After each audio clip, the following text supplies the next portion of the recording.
Depuis un an, des accusations d'abus sexuels au sein de la Fédération ivoirienne de taekwondo ont plongé le deuxième sport du pays dans la crise. Mariama Cissé, une des victimes présumées, a pris la parole. Mariama Cissé a failli tout arrêter. Cette talentueuse taekwondoïste médaillée de bronze au championnat d'Afrique 2022 a été mise à l'écart de la sélection ivoirienne après avoir refusé des avances de l'entraîneur de l'équipe nationale. Au micro du média RFI, elle déclare, je cite, « Les refus, ça n'a pas joué en ma faveur. J'ai commencé à être mise à l'écart, ça a coupé mon élan. Je ne comptais plus dans l'équipe nationale, j'étais remplacé. Personne à la fédération pour régler mon problème. J'ai compris que je n'aurais pas une place dans l'équipe nationale si je ne cédais pas à ce coach-là. J'ai arrêté le taekwondo, je ne partais plus à l'entraînement. » Fin de citation. C'est ainsi que Mariama Cissé est remplacée pour les championnats d'Afrique de novembre 2023 qui se sont déroulés à Abidjan en Côte d'Ivoire. Sauf que sa remplaçante n'est pas apte à se présenter sur les tatamis, la place lui revient donc en nouveau.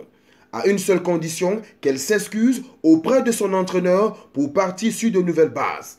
À cet effet, elle déclare « Chose que j'ai refusée parce que je ne lui ai rien fait. » L'athlète explique qu'elle se retrouve dans un environnement toxique avec des abus dans une ambiance où elle est ignorée. La vice-championne nationale chez les moins de 57 kg décide de porter plainte pour harcèlement sexuel et abus de pouvoir un mois plus tard. Dans la foulée, la fédération réagit, limoge l'entraîneur en question ainsi que le directeur technique national.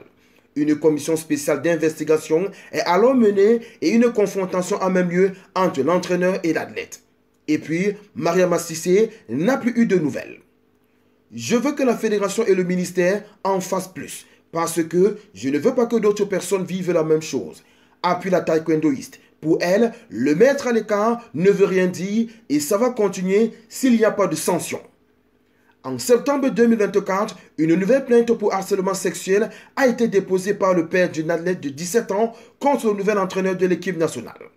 Elle est intervenue après le stage de cohésion de l'équipe chez les juniors réunis pour l'occasion à Bouaké du 5 au 8 septembre.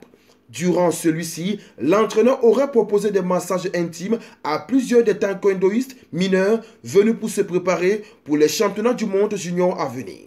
Depuis, la fédération est en crise et reprend doucement ses activités après que son siège a été fermé et les entraînements de compétition des passages de grade reportés. Entre-temps, le président élu en 2022, Jean-Marc Yassé, a dissous le comité directeur de la fédération. Mais en octobre, plusieurs membres statutaires de l'instance ont convoqué une assemblée générale extraordinaire pour juger de la gouvernance de Jean-Marc Yassé qu'ils ont destitué. Finalement, la justice a donné raison au président normalement élu. Selon l'instance, l'entraîneur limogé en décembre dernier aurait été mis en examen et l'affaire renvoyée auprès du tribunal correctionnel d'Abidjan. Un procès doit donc avoir lieu. Mariama Cissé s'est reconstruite au sein d'une académie à Abidjan. Elle a continué de s'entraîner et espère désormais devenir champion d'Afrique. Cynthia Krakbe, pratiquante de taekwondo, avait aussi fait de graves révélations sur le harcèlement sexuel dans le milieu. Devant une cinquantaine de femmes et le président de la fédération, elle a déclaré, je cite, « Il y a du harcèlement sexuel dans le taekwondo dirigé contre les femmes. Ce n'est pas assez dénoncé parce que les jeunes filles dans ce milieu craignent des représailles de coachs et d'hommes d'administration. C'est également un frein à l'épanouissement du sport féminin. » Fin de citation. Il est plus qu'important d'assainir véritablement ce sport qui a permis au pays des éléphants de décrocher les premières médailles de son histoire aux Jeux Olympiques. Médaille d'or en 2016 à Rio au Brésil et en bronze en 2024 à Paris en France avec la légende Cheikh Cissé. Et 2 médailles de bronze en 2016 à Rio au Brésil et en 2020 à Tokyo au Japon pour Ruth Bagby. On n'oublie pas la devise, likez, commentez, partagez et abonnez-vous pour les nouveaux.